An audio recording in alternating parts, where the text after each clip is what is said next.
gracias, bueno, a vos por la invitación. Así que bueno, este era un tema que nos quedaba, que era hablar de compartimiento posterior. Em, y cuando... espera que no me pasa.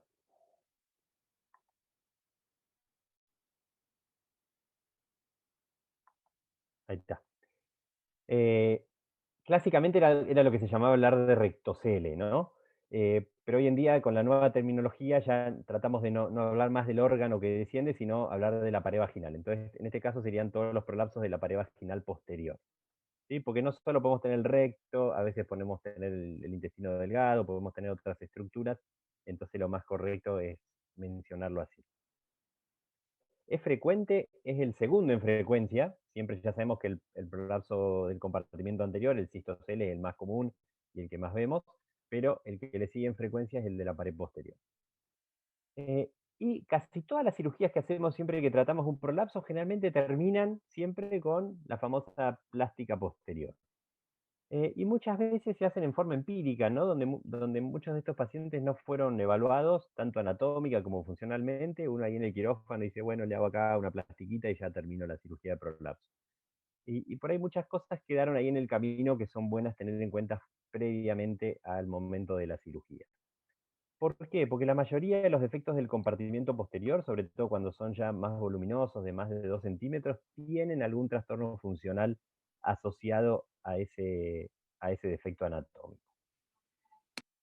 ¿Qué es ¿Por qué se produce el defecto del compartimiento posterior? Porque tenemos alguna alteración en la famosa fascia rectovaginal. Esa fascia rectovaginal va desde el anillo cervical, pericervical y los ligamentos uterosacros hasta el cuerpo perineal, ¿sí? Si se acuerdan, seguramente tuvieron alguna clase de anatomía que hablaban de los famosos niveles de Delancey. Esto sería una alteración del nivel 2, ¿sí? De la fascia rectovaginal. Y esa fascia rectovaginal hacia los laterales se inserta en la línea blanca o arco tendinio, que es esta estructura que vemos acá, que son las inserciones de la fascia hacia los laterales. Ahí la vemos en verde, cómo va del anillo pericervical hacia abajo hasta el cuerpo perineal. Entonces, según cómo se dañe esa fascia, son los distintos tipos de defectos que podemos encontrar. Anatómicamente podemos mencionar 3 defectos: alto, medio o bajo. El defecto bajo es el que más comúnmente vamos a ver en la mayoría de los pacientes, generalmente que han tenido un parto, que están muy asociados a hiatos genitales grandes. El hecho de que se amplíe el hiato genital hace que aparezcan esos rectoceles bajos o supraesfinterianos, como vemos acá en la foto, que son bien chiquititos y están bien por encima del cuerpo perineal, ahí nomás en el introito de la vagina. Después ya tenemos los rectoceles medios, que son más voluminosos. Generalmente acá sí hay un sobreestiramiento o algún desprendimiento de esa fascia rectovaginal en algún lugar, y aparecen ya estas imágenes que vemos en el consultorio, ¿sí? Ya vienen ya desde el tercio medio de la vagina y tienen más volumen. Y después tenemos los rectoceles altos, que es donde la fascia se desprende arriba del anillo pericervical, y generalmente están asociados también a la presencia de enterocele. Entonces tenemos el defecto posterior, como vemos en la foto, y cuando reducimos ese defecto medio, vemos arriba como tenemos otro defecto, que ya ahí tenemos el enterocele, el intestino delgado, que también está protruyendo. ¿Cómo lo vamos a diagnosticar? El diagnóstico es clínico, lo vamos a ver en las pacientes en el examen, cuando la hacemos subir a la camilla y vemos realmente qué defecto tiene. Y después, según los síntomas que estén acompañando ese defecto, vamos a ver si necesitamos realmente tener que hacer más estudios para completar la evaluación de este tipo de pacientes. Y nunca tengan miedo, siempre que vemos que un paciente tiene un defecto en el compartimiento posterior, está bueno asociarlo a un tacto rectal, para ver cómo están estas estructuras musculares que, que rodean el ano. ¿Por qué? Porque ahora vamos a ver la asociación que tiene. Que entonces, ¿qué vamos a ver en el tacto rectal? Vamos a ver cómo están los músculos del canal anal, ni bien introducimos el dedo, y a medida que vamos más hacia adentro en el tacto rectal, una vez que está casi todo el dedo introducido, vamos a palpar acá una cuerdita un poquito más tensa, que ese es el áspero rectal del elevador del ano, ¿sí? Entonces está bueno ver cómo está el tono de estos músculos. si tiene un tono muy débil, si tiene realmente lo contrario, hay como un hipertono que nos dificulta realmente introducir el dedo, y se le pueden hacer al paciente que haga determinadas maniobras, le pueden decir que haga fuerza, como si el paciente fuera a defecar, para ver qué pasa con estas estructuras, que normalmente en el esfuerzo defecatorio, estas estructuras lo que tienen que hacer es relajarse para permitir un adecuado, que se vacíe adecuadamente el canal anal, el recto. Entonces, hicimos eso en el examen físico, lo vimos, hacemos el tacto rectal, sabemos el defecto anatómico que tiene y le preguntamos al paciente qué síntomas tiene. Puede ser que no tenga ningún síntoma, que sea el bulto nada más, o sea, que sea sintomático, que sienta el paciente el bulto que le asoma ahí en la vagina, que es generalmente por lo que vienen a consultar, que puedan tener alguna alteración o disfunción sexual por este mismo bulto, como veníamos diciendo, o que puedan tener lo más común, estas últimas, que son las que no debemos dejar de pasar por alto, que tenga alguna disfunción defecatoria. Y estas disfunciones defecatorias puede ser que tenga constipación o que tenga incontinencia. Cuando hablamos de constipación, tenemos dos tipos de constipaciones. Tenemos la paciente que tiene constipación de tránsito, que es la que llamamos la paciente que es lenta, que tarda por ahí un determinado tiempo en poder ir al baño y vaciar el intestino, pero una vez que tiene el deseo, va y se sienta, vacía satisfactoriamente y no tiene ninguna dificultad. Pero por ahí después sí tarda 3, 4 días en volver a ir. Entonces esa es constipada de tránsito. Y después tenemos la que se llama constipación outlet o constipación del tracto de salida, que es la paciente que tiene deseo defecatorio, va al baño y le cuesta mucho poder vaciar ese recto, ¿sí? O sea, hay algo que siente que no le está dejando, que está como obstruido y que no puede realmente poder sacar esa materia fecal que tiene ahí ya listo para salir.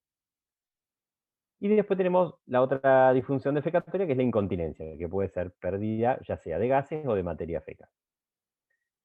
Hay unos famosos criterios de Roma, que es decir, ¿cómo decimos realmente que el paciente es constipado? Bueno, dice que tiene que cumplir, en por lo menos en los últimos 3 meses, 2 de estos criterios que figuran acá. Que tiene que hacer esfuerzo defecatorio en un 25% de las veces, o sea que va al baño y realmente tiene que hacer mucha fuerza, como decíamos, si no, no logra vaciar. Que tiene la materia fecal dura o como rocosas en el 25% de las veces. Que tiene una sensación de vaciado incompleto, siente que fue, pero que no vació satisfactoriamente, que algo queda. Que siente que también en un 25% de las defecaciones siente que el ano está obstruido, que hay algo que bloquea y que no le deja salir y que también en 25% de las veces necesita hacer alguna maniobra para poder vaciar ese canal anal. Y dentro de las maniobras, que son muy comunes, que una vez que uno lo va preguntando al paciente y el paciente lo empieza a contar, realmente tienen que introducir el dedo para poder vaciar el recto, tienen que hacer presión, a veces en los glúteos, es como que tienen que subir para arriba los glúteos para poder vaciar, tienen que, o a veces se ponen un dedo en la vagina y a través de la vagina empujan hacia atrás para vaciar el recto, o se apretan el periné, que es otro lugar. ¿Sí? Son todas maniobras para poder facilitar esto. Y el otro ítem sería que va menos de 3 veces por semana a vaciar el intestino. Entonces, si tienen 2 de esos, ya podemos decir que el paciente es constipado, ¿sí? Y después, bueno, pueden tener uso de laxantes o determinadas dietas para poder vaciar adecuadamente y no tiene que tener los criterios de intestino irritable, porque ahí ya pasamos a otro diagnóstico. Entonces, eso para definir constipación. Y después tenemos las pacientes que tienen incontinencia. Como dijimos, incontinencia anal es pérdida de gases o de materia fecal. Incontinencia fecal es pérdida de materia fecal propiamente dicha, puede ser líquida, puede ser sólida, o después está lo que se llama pasiva o soiling, que son las pacientes que van como manchando, o sea, no se dan cuenta si pierden, pero tienen la ropa interior manchada en forma pasiva e involuntaria que no se dieron cuenta de que eso ocurrió. Y después, bueno, tenemos incontinencia a gases, que como decimos propiamente dicho, la pérdida de gas. Entonces, ¿por qué es importante preguntar estas cosas? Si tiene tanto constipación o si tiene incontinencia. Porque muchos de estos síntomas pueden ser por el prolapso, que es verdad. El hecho de tener ese rectocele ahí hace que se acumule ahí materia fecal y le cueste poder vaciarlo cuando va a defecar, porque queda en ese bulto. Y también puede tener incontinencia por eso, porque se le acumula la materia fecal ahí en el recto CL y eso hace que todo el tiempo también por ahí vaya teniendo pequeñas pérdidas. Entonces pueden tener que ver con este prolapso, pero muchas de las veces tiene que ver con otra cosa. Entonces es importante interrogarlo y tratar de ver si no hay otra cosa que lo esté provocando. ¿Por qué? Porque si nosotros eh, vamos a ir a hacer un tratamiento, una cirugía, y estos trastornos funcionales son por otra cosa que no tengan que ver con esto, no le vamos a resolver el problema al paciente, va a seguir con la constipación, va a seguir con la incontinencia y lo más probable es que se las agravemos si vamos a una cirugía. Entonces es importante eh, preguntarlo, ver si realmente esto ocurre y que no tenga que ver con otro problema, porque si es por otro problema vamos a tratar de tratar eso primero antes de ir a una intervención. Entonces, este es un gráfico clásico que, bueno, uno ve el síntoma ese, pero es como un iceberg, abajo hay un montón de otras cosas que puedan estar provocando esa, esos síntomas. Eh, entonces, ¿qué tiene que ocurrir cuando el paciente va a defecar? Para que entendamos por qué es importante esto. Cuando el paciente, cuando el paciente está en reposo, tenemos un tono que está haciendo el haz puborectal, que es este que estoy mostrando acá con la flecha, y hay un tono que está haciendo los músculos del esfínter anal, ¿sí? Y esto hace que el recto esté así como acodado, ¿sí? En este ángulo. Cuando se produce el esfuerzo defecatorio, ¿qué tiene que pasar? Como les decía, se tienen que relajar estas estructuras, relaja el elevador del ano, el haz puborectal, y relajan los músculos del esfínter, del canal anal, y ahí el recto se rectifica, de ahí viene la palabra, se pone recto, y ahí el paciente puede evacuar, evacuar ahí la materia fecal. Entonces, lo normal es eso, viene la materia fecal por arriba, y las estructuras musculares se relajan y ahí el paciente vacía satisfactoriamente. Hay un trastorno muy común que tienen muchas pacientes, que es la causa más común de constipación de tipo Aulet, de tipo de salida, que es que tiene lo que se llama anismo o contracción paradojal. ¿Qué es? Viene la materia fecal por acá arriba y estas estructuras musculares, tanto el elevador del ano como los músculos del esfínter, en vez de relajarse, se contraen. ¿Sí? El paciente no se da cuenta que eso le está pasando. Esto nosotros lo podemos ver con el tacto rectal, por eso les decía, cuando hacemos el tacto le hacemos al paciente que haga la fuerza como para hacer caca y ahí deberían aflojarse esas estructuras. Y cuando tenemos este problema, generalmente pasa lo contrario, es como que tiende a apretar más el dedo. Entonces, la paciente que tiene esto, como decíamos, viene la materia fecal, estas estructuras musculares se contraen en vez de relajarse y se forma ahí arriba un canal de alta presión que muchas veces esto es lo que termina generando ese prolapso o rectocele. Entonces, ¿por qué se produjo ese prolapso? Por estos trastornos funcionales que tienen estos pacientes que se llama anismo o contracción paradojal. Entonces, si yo esto lo paso por alto, voy al paciente y le opero ese rectocele y sigue teniendo este mismo problema que no se lo resolví, ¿qué va a pasar al poquito tiempo? Lo más probable es que ese prolapso vuelva a recurrir. ¿Por qué? Porque el problema de base sigue estando y me lo va a volver a generar. Y el paciente va a seguir constipado, va a tener la cirugía hecha, con lo cual va a tener más dolor y, como decimos, lo más probable es que la cirugía falle. Entonces, esto es importante identificarlo antes. ¿Para qué? Para poder tratarlo primero y una vez que lo tratamos, ahí recién vamos a la cirugía, con lo cual ahí sí le vamos a poder resolver el problema. Si el paciente no tiene este problema, el paciente evacúa normalmente y tiene un rectocele, ahí sí, si yo lo resuelvo, vamos a resolver todo, el trastorno funcional y vamos a retorcer el bulto. Y lo mismo pasa con la incontinencia, ¿sí? Las pacientes que tienen incontinencia fecal, ¿qué es lo que pasa? Tienen disminuidas las presiones acá del canal anal. Entonces, si tenemos un rectocele y yo lo voy a tratar, ¿qué va a pasar? Cuando lo trato, le voy a generar mayor presión acá en el canal. Entonces, si la paciente era incompetente, lo más probable es que esa incompetencia le empeore después. O sea, si por ahí tiene un prolapso posterior y perdía por ahí gases, y tiene incompetencia porque estos músculos no están trabajando correctamente, por ahí después de operarla pasa a perder materia fecal sólida. Entonces, esa paciente va a estar como loca, va a venir furiosa al consultorio y va a decir, ¿qué me pasó? Entonces, estas pacientes también tenemos que estudiarlas antes y si realmente esos músculos no tienen la fuerza necesaria, las mandamos a tratar y recién después avanzamos con la cirugía. Em, Esto es lo que le decimos siempre a los pacientes para cualquier es un trabajo re interesante, ¿no? Que es lo que le decimos a los pacientes en los postoperatorios, ¿no? Esto está hecho en postoperatorios de cesáreas, pero para toda la cirugía siempre le decimos, bueno, no cargues peso, no haga deporte, no haga, o sea, todas las maniobras clásicas que se le dice a un paciente en el postoperatorio. Y acá, como ven, una de las cosas que más esfuerzo generan ahí en el piso pélvico son las maniobras del Valsalva, ¿sí? El esfuerzo defecatorio de una paciente constipada, ¿sí?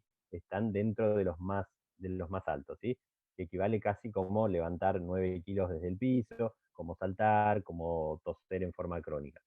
Entonces, eh, lo que les decía recién, si el paciente va a seguir con estos esfuerzos, lo más probable es que la cirugía se nos arruine y tengamos que después volver a tener que intervenirla después en otro momento. Y son frecuentes, sí, como el esfuerzo defecatorio, como ven, 74% de los pacientes, ¿sí? Un montón, 24 siempre. 31% de las pacientes con prolapsos posteriores tienen que digitarse, que son hacer maniobras, como decíamos, ya sea meter el dedo, ya sea por la vagina o en el recto, ¿sí?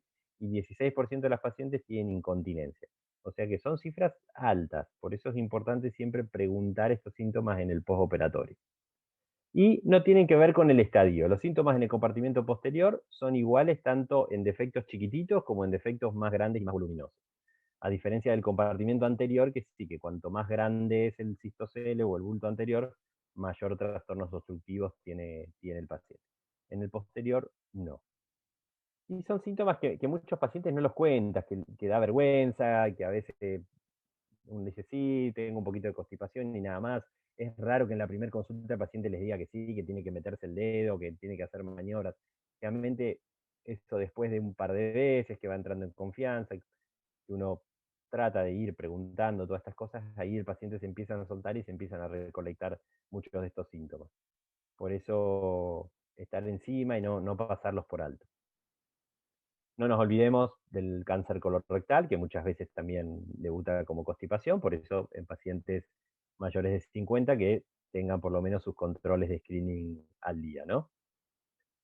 Y bueno, ¿y qué estudios le pedimos? Si el paciente es asintomático y solamente tiene el bulto y no tiene ningún trastorno funcional, como decíamos, no tiene constipación, no tiene incontinencia, entonces realmente podemos avanzar, no hace falta pedir estudios y avanzamos con la cirugía. Si tiene constipación, incontinencia, pedimos lo que llamamos estudios funcionales, podemos pedir estudios funcionales y estudios anatómicos.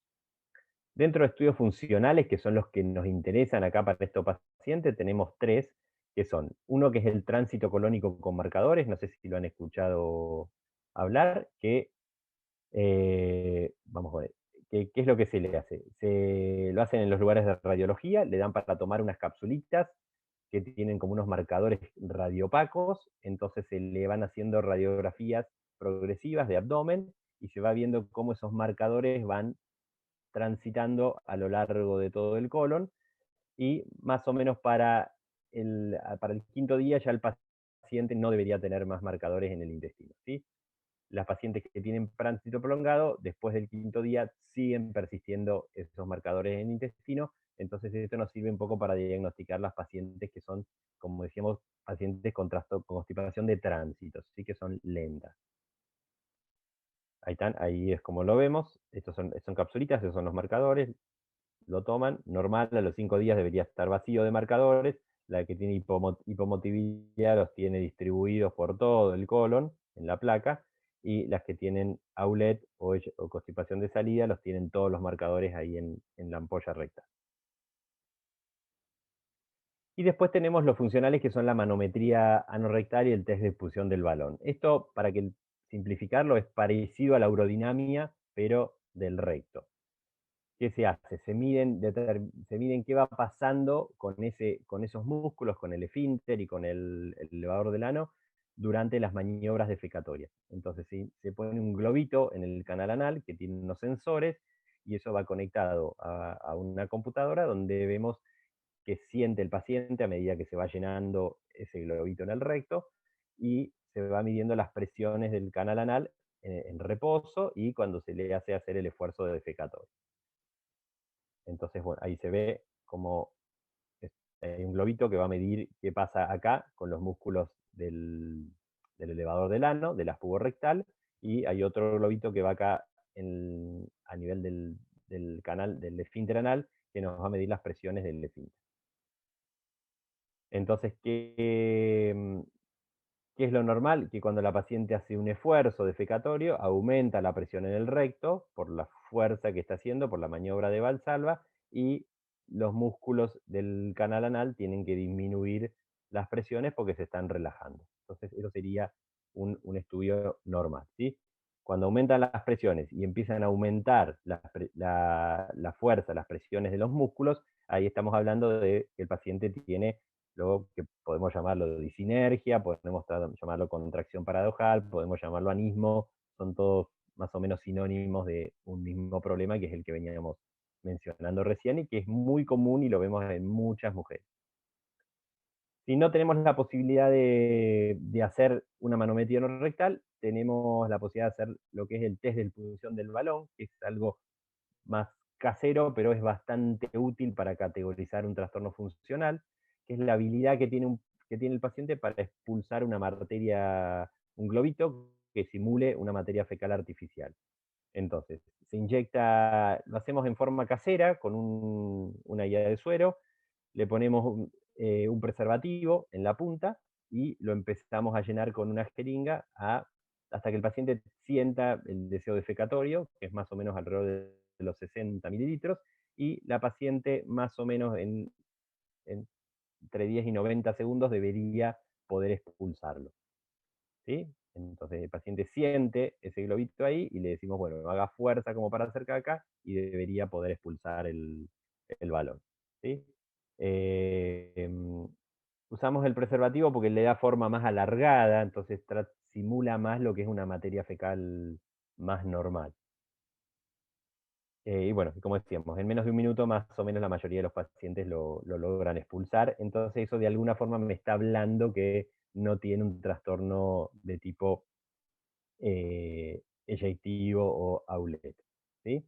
Es bastante bueno, tiene buena sensibilidad, buena especificidad y nos sirve como screening si no tenemos la posibilidad de hacer una manometría no rectal, ¿sí? Con lo cual, si el paciente logra expulsar el balón, nosotros podríamos avanzar con la cirugía. Si no lo logra expulsar, tenemos que tratarla antes de ir a la cirugía.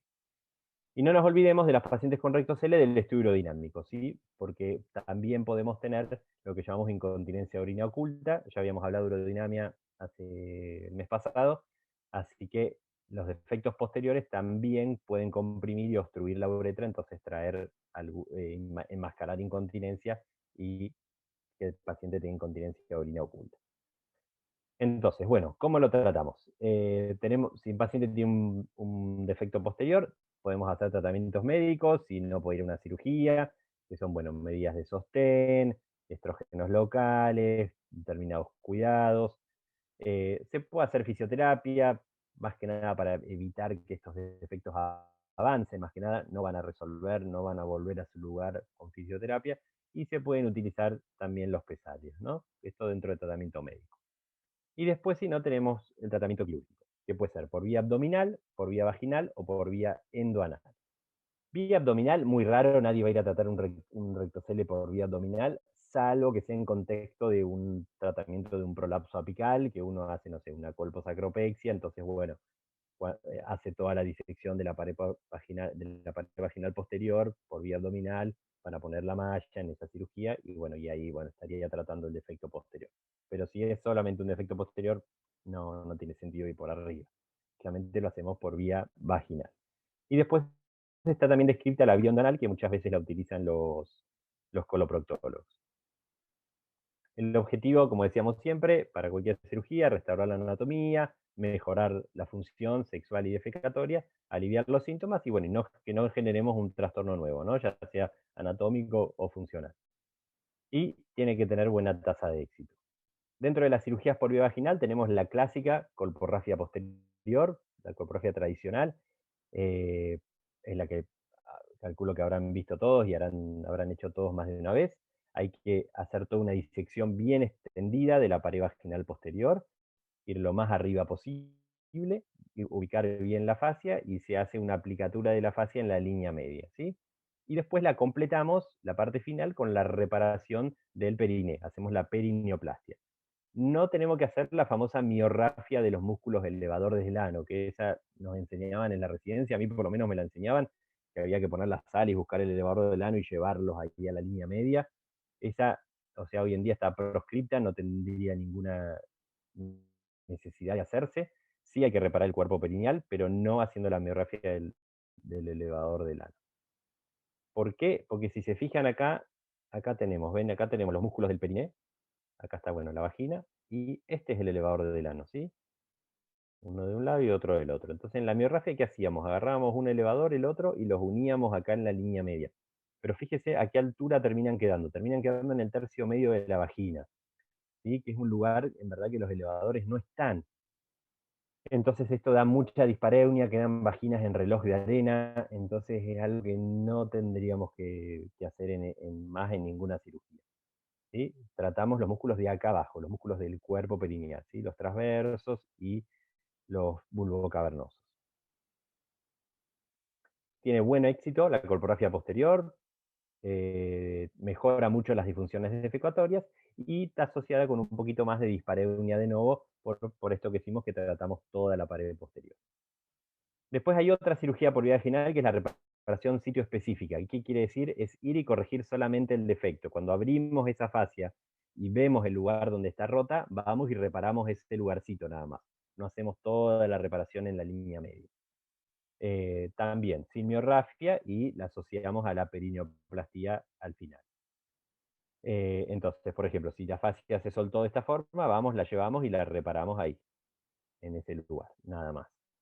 O si se soltó de arriba, la llevamos arriba, o si tiene estas incisiones así en palo de hockey, reparamos así, solamente de esa forma. El defecto que encontramos donde está roto. Esta tiene un poquitito menos de éxito de curación, mejora mucho también la función sexual y defecatoria y tiene menos dispareunia porque hacemos menos intervención. Así que es una buena opción también para mujeres, más que nada mujeres sexualmente activas. Y después está la bioendonal, ¿sí? La bioendonal es la que utilizan muchas veces, como decíamos, los coloproctólogos y por a través del ano van y reparan la fascia también, pero bueno, en vez de a través de la vagina, a través del canal anal. Resultados similares, o sea, hay menos trabajo, está un poquito menos estudiada y también mejora las disfunciones defecatorias y sexuales. Entonces, de esto que vimos, ¿cuál es mejor? ¿Qué es lo que nos dice la evidencia que deberíamos utilizar? Hay muchos trabajos que empezaron a comparar, pero bueno, ¿qué hacemos? ¿Transvaginal o transanal? ¿Qué hace el ginecólogo o el coloproctólogo? Y los trabajos dicen que los resultados son superiores cuando lo hacemos por vía transvaginal, ¿sí? Con lo cual, a nivel funcional serían iguales, pero a nivel de resultados de curación es mejor transvaginal, ¿sí? Con lo cual, hoy en día, si hay que hacer un rectocele, habría que hacerlo por vía transvaginal. ¿Qué hacemos? Entonces, vamos transvaginal, hacemos la tradicional en la línea media o la sitio específica. eh, Aparentemente la tradicional es la que ofrecería mejores resultados anatómicos, ¿sí? Con lo cual, si uno tuviera que elegir una y quiere realmente tener las mejores garantías de curación, el ideal sería hacer la colporrafia tradicional. ¿Y qué pasa con el tema de mallas? Vieron que se habló mucho del tema de mallas. Eh, es, em, vale la pena poner una malla en el compartimiento posterior y realmente lo que se sabe es que el uso de mallas en el compartimiento posterior no ha demostrado que mejore los resultados significativamente de curación, con lo cual no tendría sentido poner una malla en el compartimento posterior porque no le vamos a mejorar los resultados y sí le vamos a agregar todas las complicaciones que puede tener el hecho de poner una malla. Así que en compartimento posterior no usamos malla. ¿Qué dice el Cochrane? Evidencia de nivel 1. el abordaje transvaginal reduce significativamente la recurrencia comparado con el trasanal, lo que veníamos diciendo. Ambos abordajes son efectivos a nivel funcional y el uso de malla no ha demostrado que mejore los resultados en el compartimiento posterior, ¿sí? Eso es evidencia 1, la mejor calidad de evidencia, así que eso prácticamente eh, es lo que deberíamos hacer. Y después, evidencia de nivel 2, un poquitito más pobre, dice que la colpografía posterior ofrecería mejores resultados que la sitio específica, ¿sí? Pero todavía para esto necesitamos mayores estudios para ver realmente si están así. ¿Qué dice el Colegio Americano? Que el uso de mallas en la pared vaginal posterior no mejora los resultados, evidencia de tipo A, así que no mallas en el compartimento posterior. Faltan estudios para comparar colpografía posterior versus sitio específica, y el Colegio Americano, el ACOG, dice abandonar la aplicatura del elevador del ano, ¿sí? Lo que veníamos diciendo. Entonces, bueno, como conclusiones, en cuanto a tratamiento, bueno, es lo que acabamos de decir, necesitamos todavía más estudios sobre algunas cosas en particular, pero bueno, eso es un poco lo que tenemos hasta el momento. Y es imprescindible, fundamental, como decimos, una evaluación integral de las pacientes que tienen defectos anatómicos, sobre todo de la parte funcional, ¿sí? Antes de encarar una cirugía. Entonces, para hacer como un algoritmo, o sea, tenemos que ir subiendo una escalera. Entonces, interrogamos al paciente, preguntamos sobre síntomas funcionales y examinamos cuál es el defecto anatómico. Si no tiene síntomas funcionales, no tiene constipación, no tiene incontinencia, bueno, avanzamos. Si tiene síntomas funcionales defecatorios, entonces hay que hacer la evaluación funcional, a ver por qué las tiene. Que es lo que decíamos recién, si tiene contracción paradojal, si tiene anismo o si tiene incontinencia. Si tiene algunos de incontinencia que tiene una hipotonía en los músculos del esfínter. Entonces, si encontramos que tiene alguno de esos, lo que hacemos es la tratamos primero. ¿Cómo se tratan? Se rehabilitan. Lo mandamos a un gastroenterólogo o a algún especialista que haga toda la parte de motilidad y le hacen lo que se llama rehabilitación con biofeedback. Le enseñan a trabajar con ese esfínter, a relajar cuando tiene que relajar, a contraer cuando tiene que contraer, si es constipación, y si es incontinencia, le enseñan a trabajar, a hacer los ejercicios para que contraiga mejor. Entonces, parece muy loco, pero el paciente mejora en un montón. El que no podía hacer caca porque hacía la fuerza al revés y cerraba en vez de abrir, cuando se lo rehabilita y el paciente lo aprende y empieza a hacerlo correctamente, después de un par de sesiones, generalmente lleva unas 4 sesiones, que es un mes, mejora un montón el trastorno defecatorio. Ahí ya el paciente ya se pone contento porque empieza a vaciar mucho mejor, y ahí pasamos a hacer el tratamiento quirúrgico del recto serio, ¿sí? Si hacemos al revés, sonamos, es como que nos empezamos a saltear los escalones y ahí después, pum, nos damos un porrazo porque los resultados después son malos, la cirugía falla o el paciente viene con síntomas peores y se te reenoja